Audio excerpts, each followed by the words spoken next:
He called me old school in front of the entire strategy team, smirked like he invented oxygen, then tried to explain my own compliance schema back to me using a flowchart he copied off LinkedIn.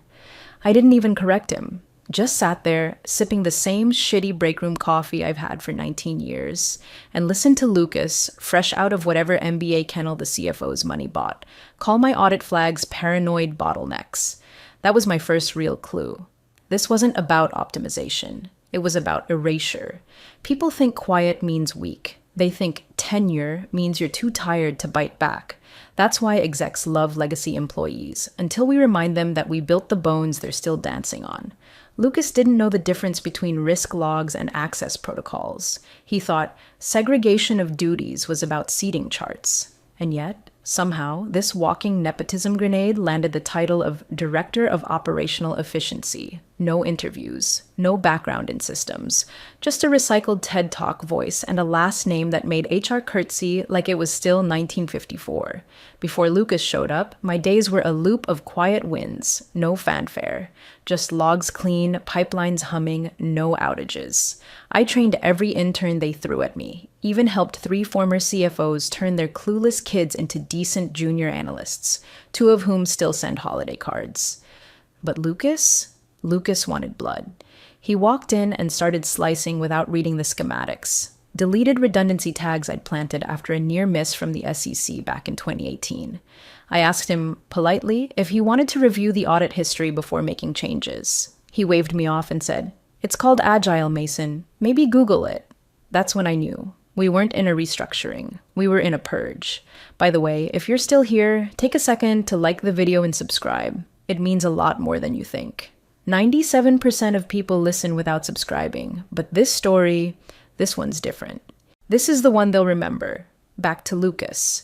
His second week, he pushed an internal memo to sunset a tool I'd built after the FinCorp breach, one that cross-referenced external vendor changes against our internal payroll entries. His reasoning?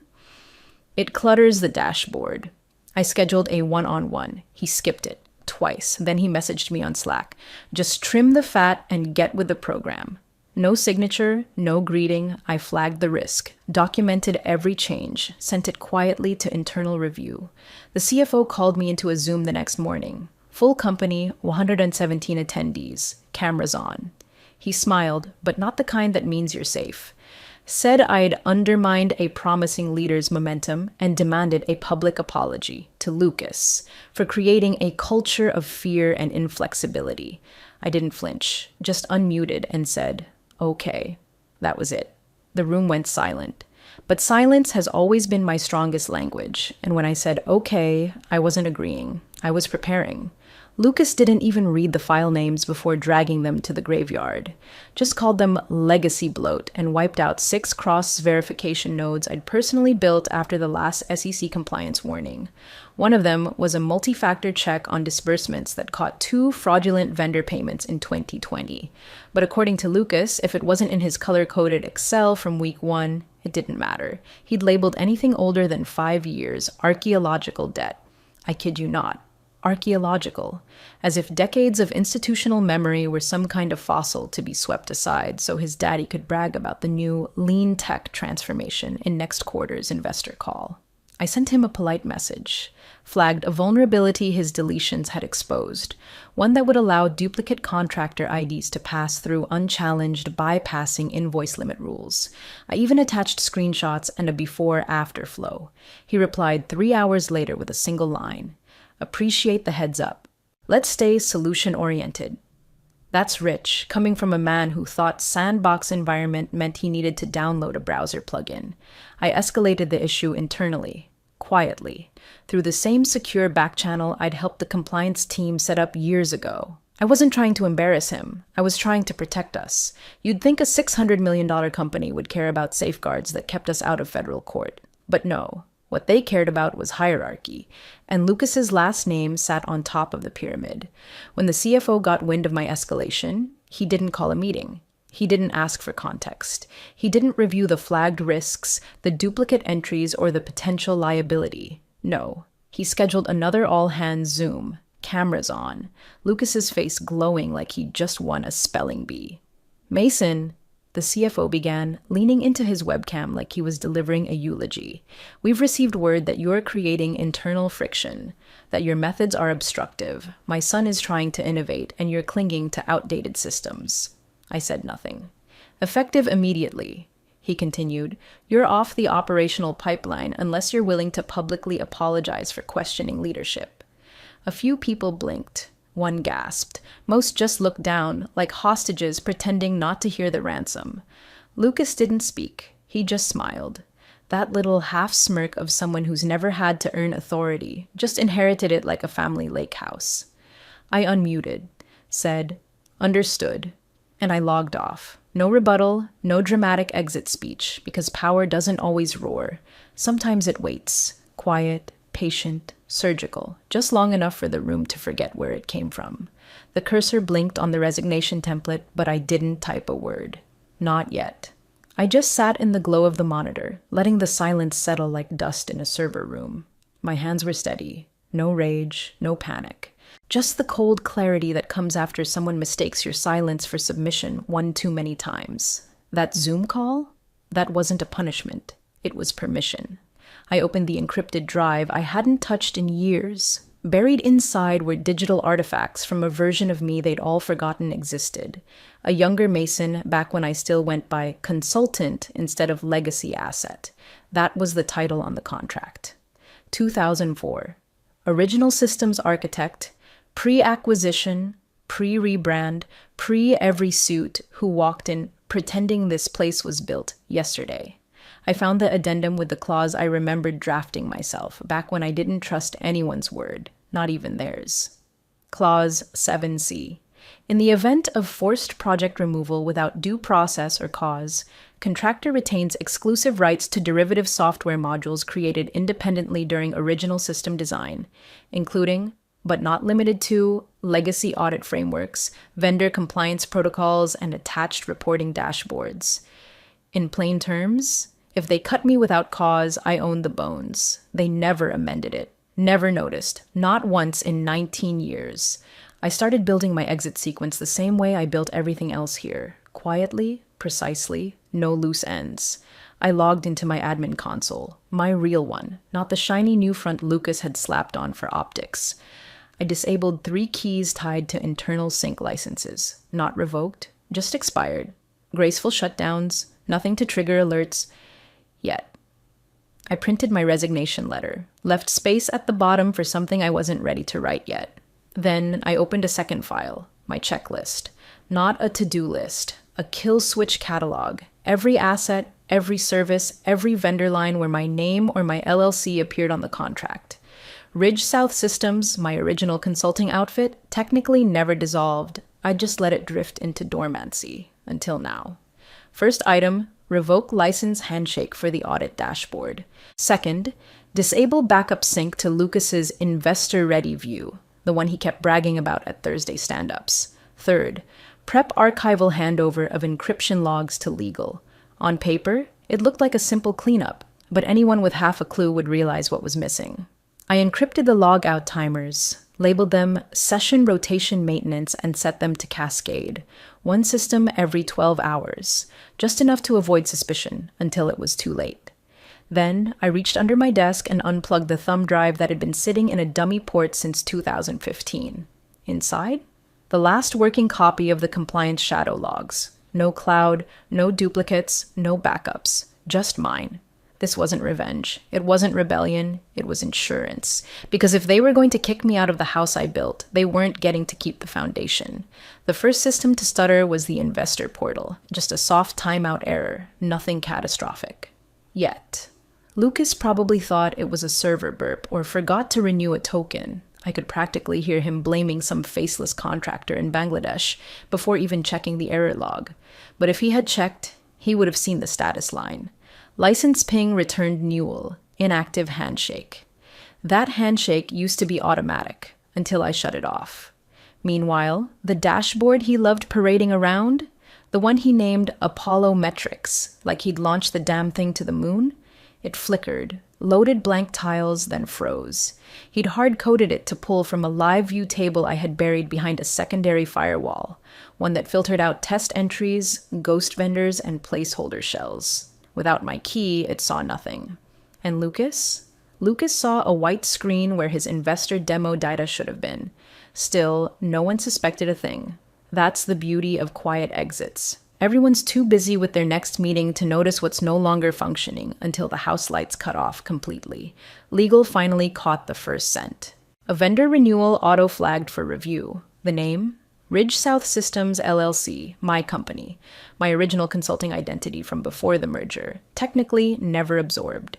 Someone in procurement had forwarded it with a red "AI" to legal.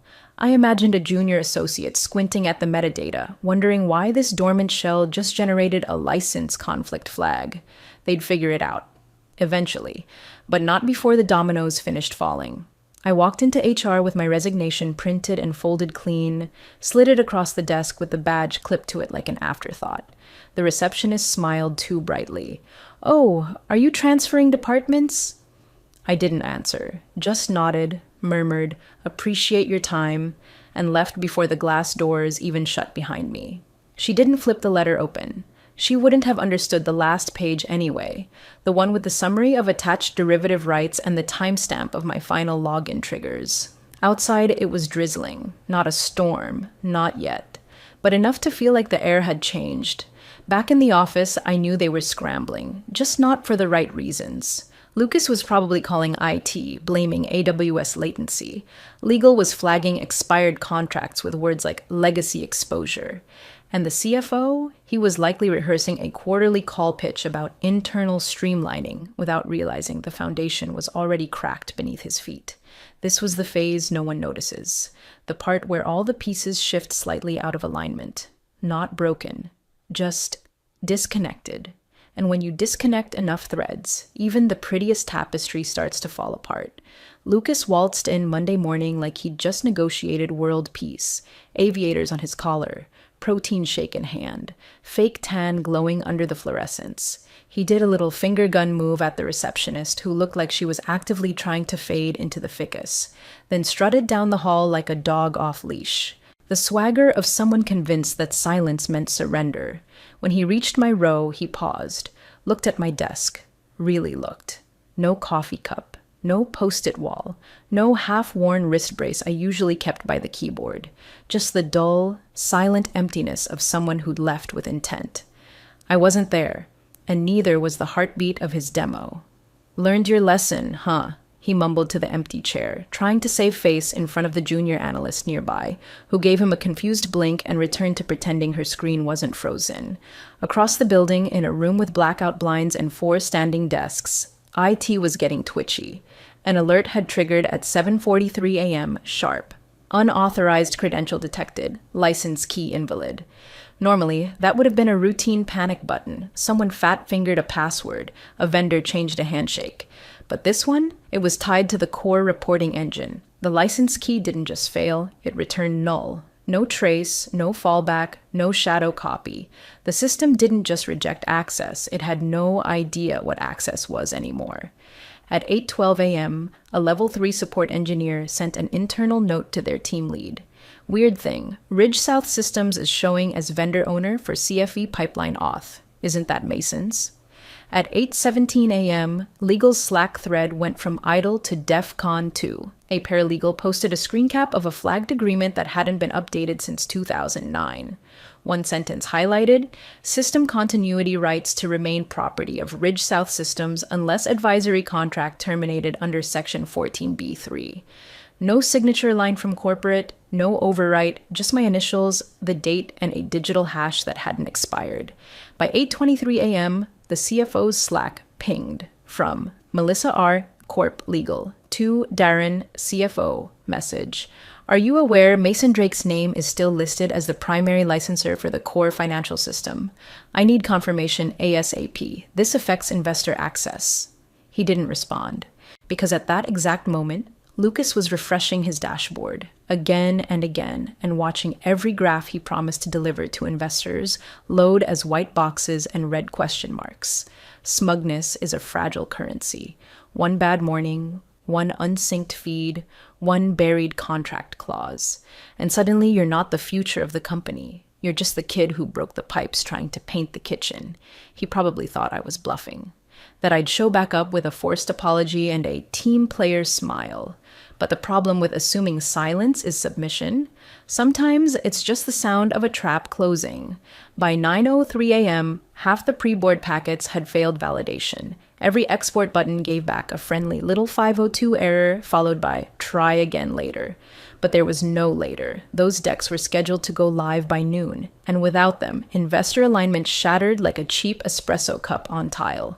Lucas had stopped smiling. The head of finance was pacing. Their junior analyst, bless her heart, tried copy-pasting screen grabs into a PowerPoint backup. But the graphs weren't just broken. They didn't exist. The datasets behind them were gone, or rather, sealed. The access path they'd relied on for years was no longer theirs to open. At 9:26, Melissa from legal slammed open the CFO's glass door without knocking. Darren didn't look up. He was staring at a blank Slack message window, fingers hovering over the keyboard like it might type the apology for him. "Did you fire Mason publicly?" she asked, out of breath, holding 3 printed pages stapled and marked with neon flags. He blinked. "What?" "Did you publicly fire him?" she repeated, slower now. "On record, during a full staff call." He sat back. "I told him to apologize or step down." "And he said?" "Okay." Melissa stared at him like he'd admitted to arson. "Oh my God," she whispered. Then louder, "You can't do that. Not with his contract. Not with that clause active." She slapped the pages on the table. "Clause 7C," she said, jabbing the highlighted paragraph. "He retains software derivative rights and conditional IP licenses tied to advisory status. If he's removed without cause or process, he owns the tools, the dashboards, the audit shells, the archival mapping. It's not corporate IP, it's his IP. We've been licensing it through Ridge South under active advisory terms. You just severed that." The CFO went pale. "That was 20 years ago. Surely that was—" "No," Melissa cut in. "It was renewed in 2018. We filed an extension when we rolled into compliance phase 2. Mason's signature. No countersignature from exec. It defaulted to his terms. But he's just a contractor." "He was a co-architect," she snapped. "And now he's a hostile vendor." By 10:04, 4 investors had already requested the final packet. None could access the files. The system kept redirecting to a deactivated license page with a banner that read, "Contact Ridge South Systems for authorization." That was me. That banner used to say, "Powered by." I changed it over the weekend. Lucas had locked himself in a huddle room. I imagine he was Googling how to file an emergency vendor override, but there wasn't one. Not for this. Not for something built by hand, line by line, by someone who didn't believe in giving away the keys to people who never bothered to read the damn map. What they called outdated was leverage, and now they were watching it slip right through their fingers. The emergency board meeting was called for 10:30 sharp. Every exec cleared their calendars. No agendas were sent, no decks prepared, just a single subject line from the chairman's office. Compliance exposure, immediate review required. The first slide wasn't a chart. It was a blank screen with one line of red text. Q3 audit trail, file not found. That's when the whispering started. Turns out, Lucas's efficiency overhaul wasn't just cosmetic. In his rush to make things look leaner on paper, he'd wiped the only instance of the Q3 compliance log tree, the one I'd warned him about deleting. No versioning, no shadow copies, no cloud redundancy. He'd overwritten everything with a custom dashboard wrapper that looked clean until you tried to drill down and found nothing underneath. The worst part? That audit trail wasn't optional. It was a regulatory requirement for 2 overlapping federal contracts. The absence alone was grounds for investigation. And they couldn't fake a backup now, not with the timestamp discrepancies already crawling across the metadata. Someone asked about recovery options. Legal replied with a single sentence. Mason Drake was the sole custodian of the encrypted archive. Silence. That was the moment the tone shifted, from panic to dread, from disbelief to calculation. I wasn't just the guy who left. I was now the only person on Earth who knew where the audit skeletons were buried. and how to exhume them properly. At 11:12 a.m., my phone buzzed. Private email, not from the CFO, not from legal, from the CEO's assistant, Emily, someone I'd worked with for years in 1,000 quiet ways. We used to pass sticky notes between compliance and legal before Slack ruined everything. Subject: today, body. Mason, hope you're well. I know things have escalated. Would you be open to a conversation? No agenda, just a chance to talk. Emily. I didn't respond right away. I just sat at the kitchen table, watching the light shift across my laptop, wondering how many of them finally realized that redundant didn't mean replaceable. I wasn't an employee anymore, wasn't a contractor. I was a liability, a firewall, a single point of failure they hadn't documented because they never thought they'd need to. And now? Now they had no choice but to ask. The leverage didn't come from anger. It didn't come from threats. It came from being the last person who still knew how everything actually worked. And that, suddenly, made me irreplaceable. I never went back. Not to the building, not to the badge scanner, not even to the parking garage with the oil stain I always parked over to hide my car's slow leak.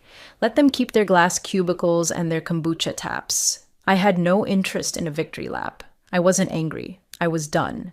There's a difference. A week after the board meeting, Ridge South Systems was quietly added to the active vendor retainer list. No announcement, no company-wide email, just a line item in procurement system. Ongoing compliance systems consultation, advisory level access. The dollar figure next to it? More than I ever made in salary, but I didn't cash it. Not yet. Lucas, meanwhile, had been transitioned to a new role in strategic development. No reports, no meetings, no platform access, just a hollow title and an office with a disconnected landline. Someone told me he spent his first day in exile drafting a pitch for a blockchain initiative no one asked for. HR sent out a memo that read like a forced smile. We are proud to announce a comprehensive legacy system ownership review, spearheaded by cross-functional teams committed to transparency and sustainability. In plain English, they were trying to figure out what else I still owned. They'd pulled all the contracts from the archive, finally started reading them. Not just mine, everyone's, because I wasn't the only one who'd slipped in clauses during the Wild West years. I was just the first one to enforce one with teeth. Late Thursday evening, my phone rang. Unknown number, but with a 212 prefix. I let it go to voicemail. The message was short. A woman's voice, low and deliberate. Mr. Drake, I represent one of the parent investment funds tied to your former employer. We've reviewed your dashboards. They were elegant, simple, future-proof. We're interested in speaking about consulting opportunities if you're open to it. She didn't say who she worked for. She didn't have to. People like her don't call unless the room has already agreed. I sat back and let it wash over me. Not triumph, not revenge, just the quiet hum of balance being restored. They didn't want me back because they liked me. They wanted me because they finally realized I wasn't ornamental. I was essential. I didn't dismantle their empire. I didn't leak documents or blow any whistles. I simply took back what was mine, then turned off the lights when I left. Let them stumble around in the dark for a while. Turns out, it's hard to replace a foundation when you never bothered to learn who laid the bricks. The dashboard faded with a soft blink. No warning, no error message, just a clean, quiet, session closed, like a curtain falling after the final act. I sat at the kitchen table, cradling the same chipped mug I'd used since the merger. The coffee had gone lukewarm, but I didn't mind. There was something poetic about watching the last piece of my old life dissolve in silence, not in fury. No fanfare, no applause, just closure. The logs were gone now. The system handshakes, license keys, even the old compliance prompts, unlinked and archived. No more callbacks, no more midnight alerts on vendor discrepancies or urgent pings about forgotten passwords from interns 2 time zones away. That world, with all its artificial urgency and status-chasing egos, had finally spun itself out of my orbit. I reached under the table and pulled out a sealed folder. The label was my own handwriting. Post-contract audit keys. Inside were the final offline authorizations, a string of codes that could still access residual shadow logs and encrypted redundancy backups, insurance in case they got smart enough to beg but dumb enough to lie. I fed the pages into the cast iron fireplace one by one. No dramatics, just paper curling, darkening, vanishing into smoke. The fire crackled softly, almost like it approved. My laptop chimed again. A message, last one in the thread I'd left open from earlier. From Emily R., CEO's office. Subject, today. Message, he didn't read the clause, did he? I smiled, barely. He hadn't. None of them had. For 19 years, they skimmed contracts, assumed loyalty, and threw titles like vendor around like it meant disposable. But some vendors don't wear name tags. Some build the vault and memorize every exit before you ever move in. I closed the laptop, slid it across the table, and stared out the window. The world looked exactly the same. But everything had changed. They thought removing me would simplify things. Turns out, I was the simplification. Some lessons don't come from apologies. They come from contracts.